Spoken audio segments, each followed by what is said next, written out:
আপনি পীরের ছেলে পীর জাদা, আমি নবীর ছেলে আমি নবী জাদা। লাভ আছে? কোন লাভ আছে? নবীর ছেলে হয়ে লাভ কি?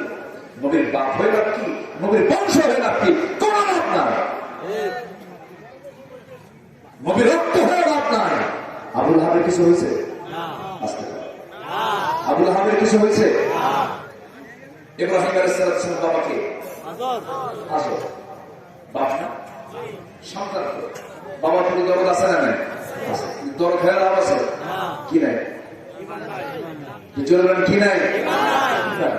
ইমান আছে, আমি দামি। ইমান আছে, আমার দাম আছে।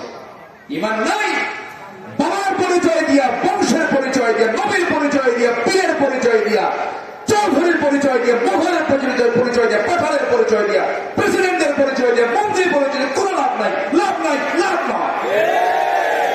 ঠিক কিনা? কোনো লাভ।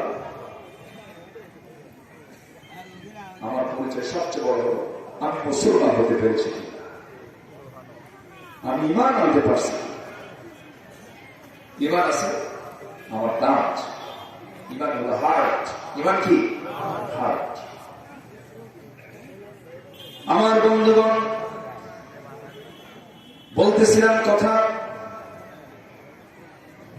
ওই সময় শরীয়তে ভাই তার বোনকে বিয়ে করতে পারত, কিন্তু সেখানে শরীয়তের কিছু মিনিমাম কন্ডিশন ছিল। আমাদের আম্মা জান হাওয়া আলাইহিস সালামের গর্ভ থেকে একসঙ্গে দুটো করে সন্তান পৃথিবীতে আসতো, একটা ছেলে একটা মেয়ে। আমার পরে একটা ছেলে একটা মেয়ে আসতো। আগের পক্ষের ছেলে বিয়া, পরের পক্ষের মেয়ের সঙ্গে বিয়ে হতো।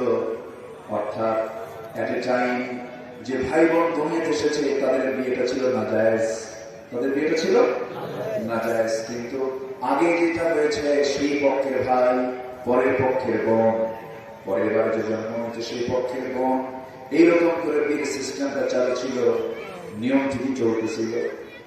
মাঝখান পথে এসে একজন অবাধ্য সন্তান, কি সন্তান বলে? অবাধ্য হয় না? আসতে হয় না? আদম আলাইহিস সালামের ঔরস থেকে এসেছে একজন অবাধ্য সন্তান।